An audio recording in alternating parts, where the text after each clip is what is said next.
Hello guys, कैसे हैं आप लोग? उम्मीद करते हैं कि ठीक होंगे। तो welcome to your channel AI journey with Prakhar.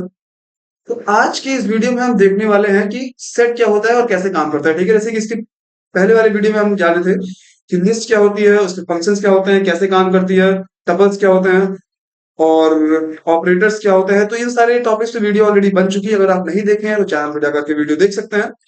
तो ये सारी चीजें आपको बहुत अच्छे से क्लियर होगी। तो देखते हैं कि सेट क्या होता है और कैसे काम करता है। ठीक है, तो सेट हमारा होता क्या है? अभी आप डेफिनेशन को छोड़ो, मेरे हिसाब से आप समझो कि सेट हमारा सेम जैसे लिस्ट होता है, टपल होता है, वैसे ही हमारा सेट जो होता है एक इनबिल्ट डेटा स्ट्रक्चर होता है, डेटा टाइप होता है, जो कि हमारे डेटा को स्टोर करने के काम में आता है।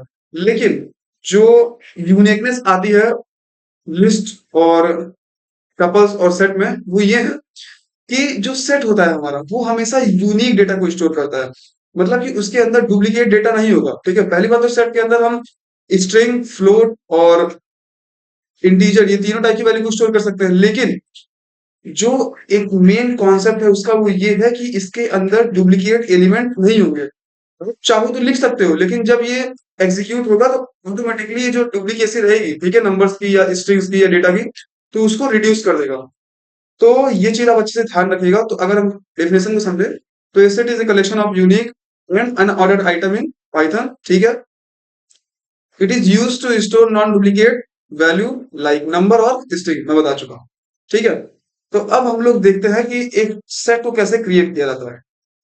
तो मैं एक सेट वन नाम का एक वेरिएबल असाइन कर लेता हूँ, और कर्ली ब्रेकेट्स के अंदर जैसे डिक्शनरी को, डिक्शनरी के अंदर एलिमेंट्स को स्टोर किया जाता है, जैसे वहां पे की वैल्यू पेयर होता है तो उसमें केवल वैल्यू पेयर होता है। ठीक है, वैल्यू ही होती है, मैं वैल्यू पेयर बोल रहा हूँ। और तब अगर मैं इसको प्रिंट के अंदर इसका टाइप देखूं, ऑटोमेटिकली आप लोग देख पाएंगे कि ये क्या है, ये हमारा एक सेट। ठीक है, सेम ऐसे ही अगर मुझे एम्प्टी सेट बनानी है, ठीक है, अगर आपको एम्प्टी सेट बनानी है तो आप वहां पे ऐसा नहीं लिख सकते।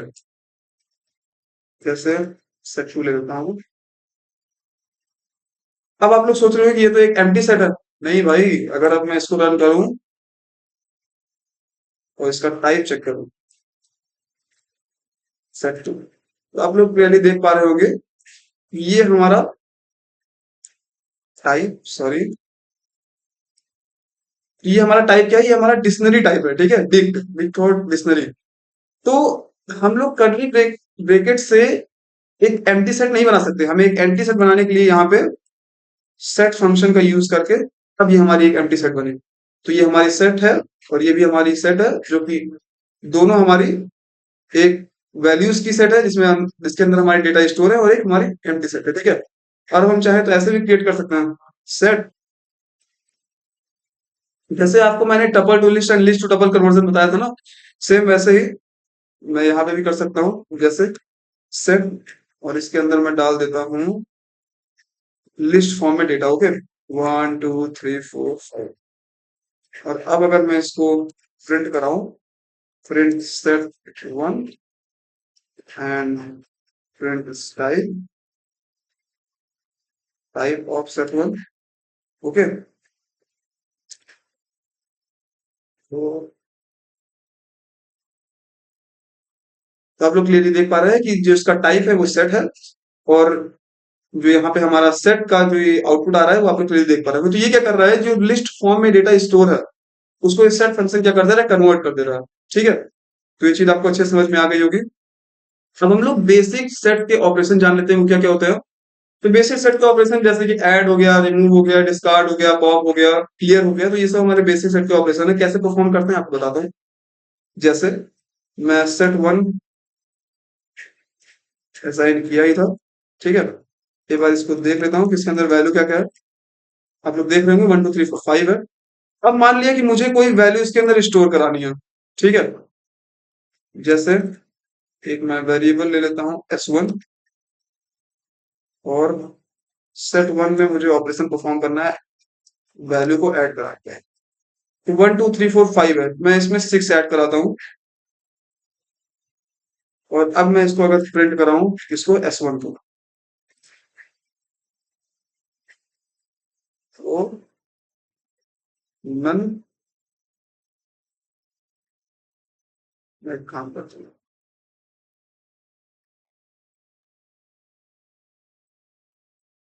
स्ट्रिंग ना करके मैं ऐसे ही कर देता हूँ, तो सेम वही बात होगी। अभी भी नन लिख के आएगा, लेकिन अब अगर मैं अपनी सेट को देखूंगा तो उसमें एक नई वैल्यू क्या हो जाएगी, एड ऑन हो चुकी होगी। आप लोग क्लियर देख पा रहे हैं, 1 2 3 4 5 एंड 6। ठीक है, ये हमारा जो पहले थी, देखो ये होता क्या है कि पहले की वैल्यू भी ऑटोमेटिकली अपडेट कर दे रहा है, बाद की वैल्यू को भी ऑटोमेटिकली अपडेट कर दे रहा है। अगर मैं पहले चलाऊं तो ये प्रीवियस डेटा को भी चेंज करके उसमें वैल्यू एड ऑन कर देता है। ठीक है, और अगर मैं अभी रिमूव करूं तो तीनों वैल्यूज से, तीनों जगह से मेरी वैल्यू क्या हो जाएगी, रिमूव हो जाएगी। ठीक है, तो प्रिंट करने का कोई मतलब नहीं है, ऑपरेशन चला रहा हूँ तो सेट वन डॉट रिमूव, और क्या रिमूव करता हूँ, 6 से रिमूव कर देता हूँ। ठीक है, और अब अगर मैं फिर से प्रिंट कराऊं सेट वन को, तो आप लोग ये देख पा रहे हैं कि हमारा 6 जो है वो रिमूव हो चुका है। ठीक है, तो अब देखते हैं कि डिस्कार्ड कैसे काम करता है। तो रिमूव और ऐड आपको समझ में आएगी। और रिमूव का काम क्या होता है, वैल्यूज को रिमूव करना। ऐड का काम क्या होता है, वैल्यू को जहां पे स्क्रैच में हमारी वैल्यू बनी थी, ठीक है, जहां पे हमने सेट को डिफाइन किया, तो वहां से वैल्यू को ऐड ऑन कर देता है मेन सेट से ही। ठीक है, और रिमूव वैल्यू हमारी वैल्यूज को रिमूव कर देती है। अब डिस्कार्ड कैसे काम करता है वो आपको मैं दिखाता हूँ। Set one dot discard,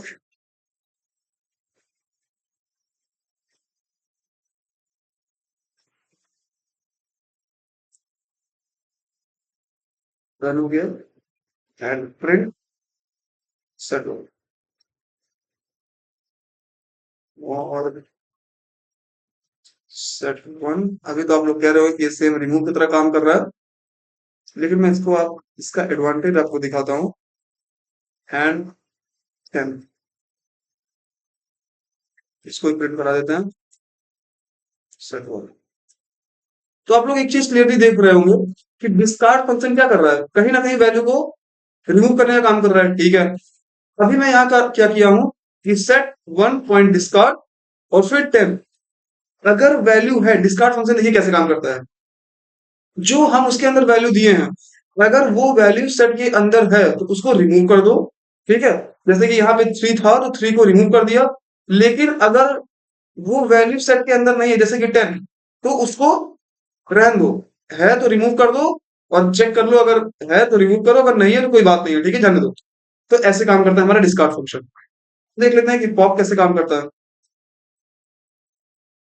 set one dot pop, print करता हूँ सेट वन।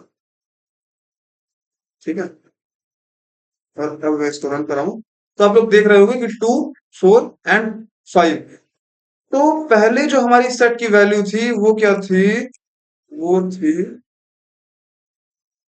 जो पहले हमारे सेट की वैल्यू होगी यहाँ पे, जैसे कि हम लोग देख सकते हैं 1 2 3 4। ओके, लेकिन जब मैंने पॉप फंक्शन को चलाया तो वो क्या कर रहा है, एक वैल्यू को रिड्यूस कर दिया। अगर मैं फिर से प्रिंट करूं तो फिर से एक को रिड्यूस कर देगा, और वो भी स्टार्टिंग एलिमेंट को। जैसे लिस्ट में होता था, मैं पॉप को चलाता था तो एंडिंग वैल्यू को रिमूव करता था। ठीक है, जैसे कि अपेंड क्या करता है कि लास्ट में एक वैल्यू को ऐड कर देता है, पॉप लास्ट में एक वैल्यू को रिमूव कर देता है। तो यहाँ पे सेट में वो पहले की स्टार्टिंग की एक वैल्यू को क्या कर देता है, रिमूव कर देता है। ठीक है, फिर से मैं पॉप चलाऊंगा नेक्स्ट लाइन में, तो ये फिर से एक वैल्यू को रिमूव कर देगा।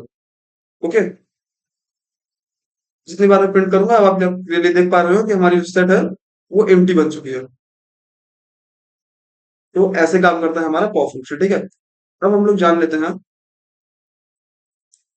इसको एक काम करता हूँ, इसे लिख देता हूँ, जिससे कि आप लोग को सोर्स कोड मिले तो दिक्कत ना हो। अभी मेरी सेट जो है वो एम्प्टी हो चुकी है, इसीलिए मैं सेट टू नाम के फंक्शन पे अप्लाई करता हूँ।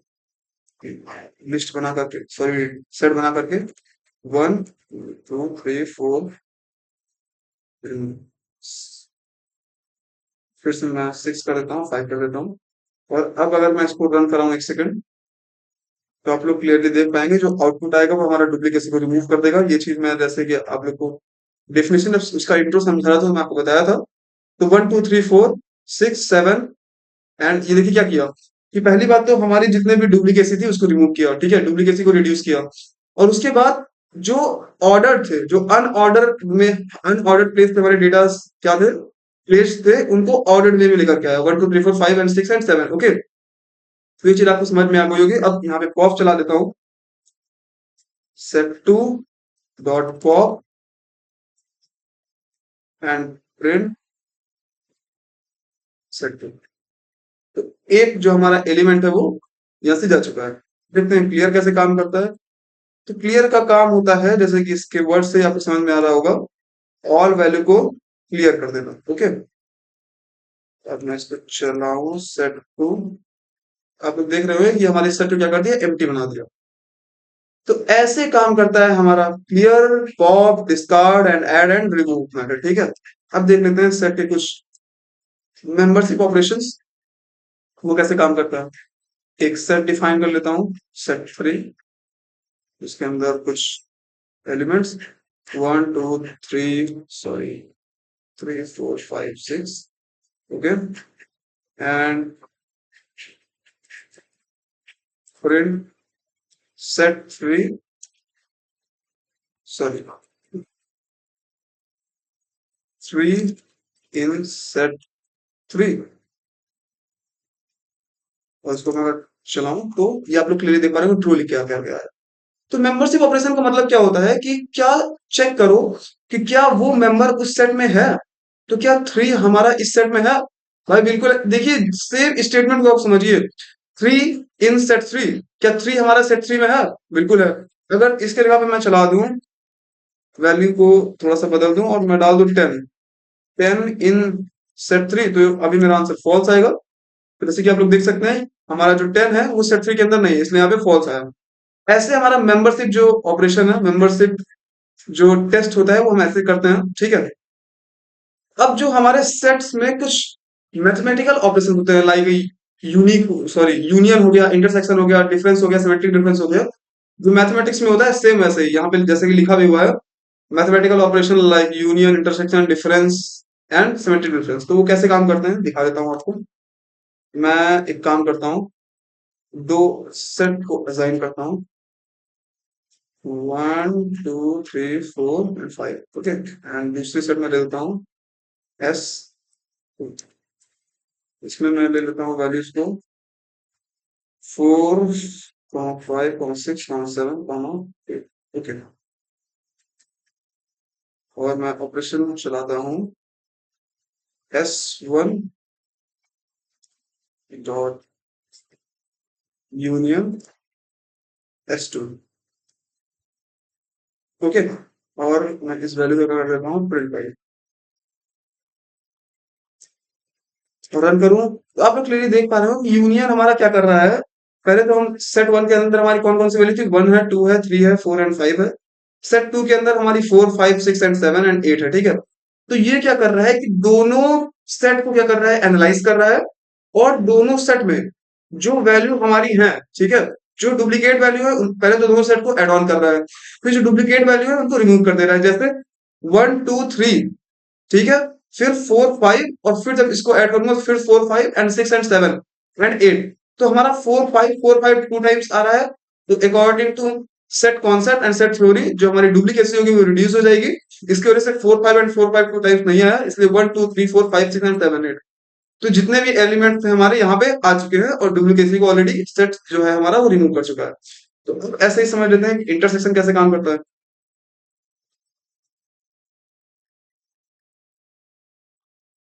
यहाँ पे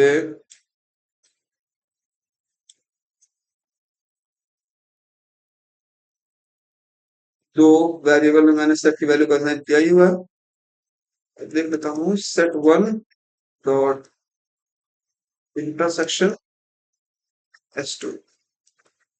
ओके, एंड प्रिंट S2। तो इंटरसेक्शन हमारा कैसे काम करता है, दोनों सेट को एनालाइज करेगा। जैसे ये हमारा यूनियन क्या करता था, टोटल वैल्यू को क्या कर देता था, कंबाइन करके जो डुप्लीकेट होती थी वैल्यू उसको रिड्यूस कर देता था, बाकी सारी वैल्यूज को लिख देता था। ठीक है, और इंटरसेक्शन क्या करता है, जो वैल्यू कॉमन होगी उसको लेगा केवल। पहले दोनों सेट को एनालाइज करेगा, जो वैल्यू कॉमन दिखेगी, जैसे यहाँ पे 4 5 है, इसमें भी 4 5 है, तो केवल उन्हीं वैल्यू को जो आउटपुट में हमारा एक सेट के अंदर प्रेजेंट करके दे देगा। तो ये काम होता है हमारा इंटरसेक्शन का, और ये काम होता है हमारा यूनियन का। ओके, डिफरेंस का काम क्या होता है?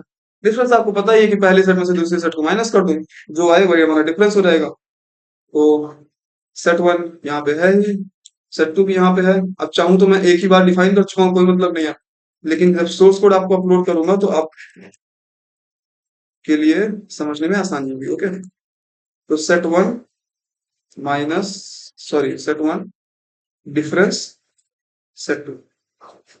ओके, और अगर मैं इसको चलाऊं तो आप लोग क्लियरली देख पा रहे होंगे कि सेट वन, जब हमारा क्या हुआ कि सेट वन में से सेट टू माइनस हुआ, तो हमारे पास क्या आई वैल्यू? 1 2 एंड 3। और सेम अगर मैं इसको कॉपी पेस्ट करके सेट टू में से सेट वन का डिफरेंस देखूं, तो हमारे पास आएगा 6 7 एंड 8।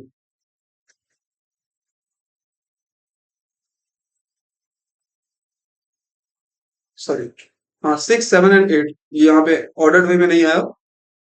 तो देखिए एक्चुअल में काम कैसे कर रहा है। पहले अगर सेट वन में से हम डिफरेंस निकालेंगे सेट टू, ठीक है, सेट वन का हम डिफरेंस निकालेंगे सेट टू में से, तो कॉमन वैल्यू क्या है? 4 5। इसमें कॉमन वैल्यू क्या है? 4 5। तो 4 5 से 4 5 माइनस हो गया, इन वैल्यू को छोड़ दो, तो हमारे पास वैल्यू क्या बची? 1 2 एंड 3 बचे। सेम ऐसे ही जब सेट टू का डिफरेंस निकालेंगे सेट वन में से, तो कॉमन वैल्यू हमारी क्या है? 4 5। कॉमन वैल्यू इसमें क्या है हमारी? 4 5, ठीक है। तो 4 5 से 4 5 हमारी कैंसिल हो गई, 1 2 3 से हमें कोई मतलब नहीं है, क्योंकि हम सेट टू के रिगार्डिंग निकाल रहे हैं, इसलिए हमारा जो आउटपुट आएगा वो 6 7 एंड 8, जो कि यहाँ पे है वो आ गया। यहाँ पे ऑर्डर वे में नहीं है, इसलिए यहाँ पे ऐसे आया हुआ है, ठीक है। अब देख लेते हैं कि सिमेट्रिक डिफरेंस क्या होता है।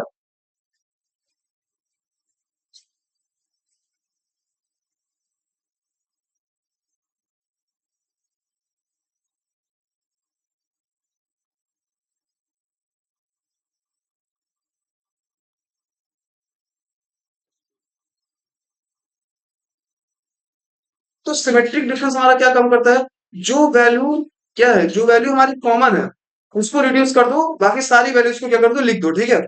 जैसे यहाँ पे इंटरसेक्शन कर रहा था कि जो वैल्यू कॉमन है उसको ले लो, बाकी सबको रिड्यूस कर दो, तो वैसे यहाँ पे ये काम कर रहा है कि जो वैल्यू कॉमन है उसको हटा दो, बाकी सारी वैल्यूज को लिख दो, ठीक है। जैसे कि यहाँ पे 4 5 कॉमन था, यहाँ पे 4 5 कॉमन था, तो उसको हटा दिया गया, बाकी सारी वैल्यू को लिख दिया गया। और अगर सेम इसी को मैं, जैसे अभी एस वन के रिगार्डिंग है, अगर मैं एस टू के रिगार्डिंग करूँ तो भी यही हमारा आंसर आएगा।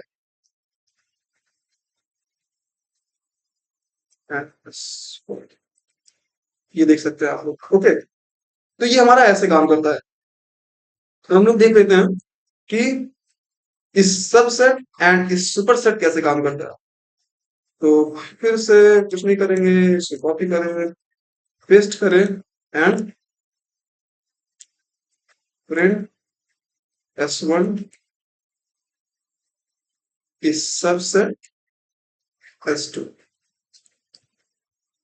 तो देखिए इसका मतलब ये है कि क्या हमारा जो एलिमेंट है, ठीक है, क्या हमारा S1 का एलिमेंट, मतलब S1 जो है हमारा, वो S2 के सारे एलिमेंट से बिलोंग कर रहा है, मतलब S2 का, सॉरी यहाँ पे मैं उल्टा बोल गया, S2 का सारा एलिमेंट क्या S1 के एलिमेंट से बिलोंग कर रहा है? नहीं कर रहा है भाई। लेकिन अगर मैं यहाँ पे केवल और केवल 4 5 कर दूं, तो ये हमारा तब भी फॉल्स आ रहा है। लेकिन अगर सेम मैं इसको उल्टा चला दूं, प्रिंट S2 डॉट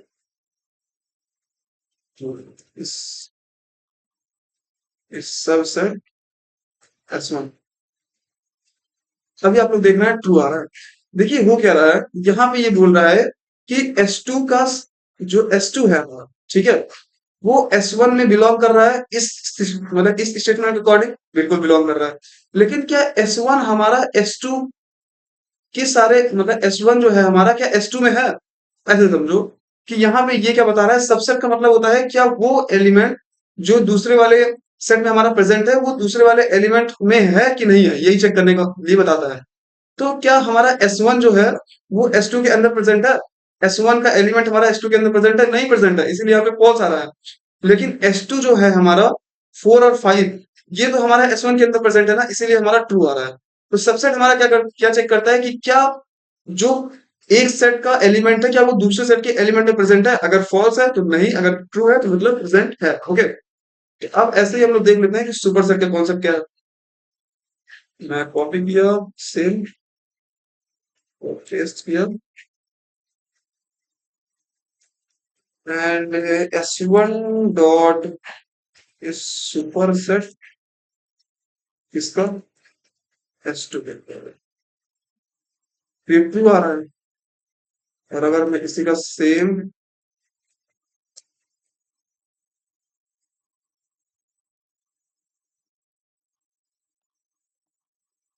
ये फॉल्स आ रहा है, तो ये कैसे काम कर रहा है? सुपर सेट वाला कॉन्सेप्ट, ठीक है। तो सुपर सेट वाला कॉन्सेप्ट हमारा ऐसे काम कर रहा है कि वो देख रहा है कि क्या S1 में से कोई भी एलिमेंट ऐसा है जो S2 के अंदर प्रेजेंट है। जैसे ये है, ठीक है। तो यहाँ पे हमारा क्या हो रहा था, ये हमारा चेक कर रहा था कि S2 का एलिमेंट हमारा S1 के अंदर है, सॉरी S1 का एलिमेंट क्या S2 के अंदर है, तो फॉल्स था। लेकिन S2 का एलिमेंट जितना भी है क्या S1 के अंदर है, बिल्कुल था। लेकिन ये क्या बता रहा है कि क्या S1 जो है हमारा, ठीक है, S1 जो है क्या S2 का जो एलिमेंट है वो S1 से बिलोंग कर रहा है। मतलब कि S1 में जो एलिमेंट है क्या वो S2 में है कि नहीं है? बिल्कुल है। भाई कहीं ना कहीं ये दोनों सेम सिचुएशन है, लेकिन थोड़ा सा डिफरेंस ये है कि ये चेक कर रहा है क्या S1 का एलिमेंट, थोड़ा सा कंफ्यूजन क्रिएट करने वाला है, क्या S1 का जो एलिमेंट है, ठीक है, वो S2 में है तो नहीं है। लेकिन S2 का एलिमेंट S1 में है तो है, ठीक है। तो ये क्या चेक कर रहा है कि क्या S1 जो है हमारा वो S2 के अंदर जो एलिमेंट है क्या उससे बिलोंग कर रहा है? हाँ कर रहा है। लेकिन S2 के अंदर का जो एलिमेंट है वो क्या S1 से बिलोंग कर रहा है? तो नहीं कर रहा है, ठीक है। तो ये चीज यहाँ पे समझाई जा रही है। तो सेट के अंदर ये हमारी कुछ मेथड्स थे, कुछ थ्योरीज थी, तो ये सारी चीजें आपकी क्लियर हुई होगी। तो आज के लिए सेट में इतना ही। कल, सॉरी, अगले वीडियो में जब हम डिक्शनरी के टॉपिक पे जब डिस्कशन करेंगे तो वहां पे आपको डिक्शनरी बहुत अच्छे से क्लियर होगी। अगर आप लोग प्रीवियस वीडियो नहीं देखे हैं तो उसको अच्छे से देख लीजिए, सारा डाउट आपका क्लियर हो जाएगा, क्योंकि हम लोग एडवांस पाइथन पढ़ रहे हैं, ठीक है। इसीलिए मेरे लेक्चर थोड़े से बड़े हो जाते हैं, मैं ये चीजें आपको समझा रहा हूँ कि लेक्चर थोड़े से बड़े होंगे। अभी आप लोग एक चीज बताइए, अगर मैं 5-6 मिनट का कोई वीडियो किसी टॉपिक पे बनाऊंगा तो क्या उनमें सारी चीजें मैं क्लियर कर पाऊंगा जो आर्टिफिशियल इंटेलिजेंस जर्नी के लिए सफिशिएंट होंगे? नहीं होंगे भाई, थोड़ा सा स्क्रैच में जानना पड़ेगा। इसीलिए मेरे लेक्चर जो है वो थोड़े से लॉन्ग बन जा रहा है। ये चीजें आप अच्छे से ध्यान रखिए और वीडियो को अच्छे से देखिए, सारी चीजें आपकी अच्छे से क्लियर होंगी। कोई भी डाउट है तो आप कमेंट करिए। चैनल, वीडियो अच्छा लगा है तो लाइक करिए, नहीं अच्छा लगा है तो डिसलाइक कर दीजिए, लेकिन कमेंट जरूर कर दीजिएगा किसी टॉपिक पे आपको वीडियो चाहिए तो आप कमेंट कर सकते हैं। मिलते हैं अगले वीडियो में। Good bye.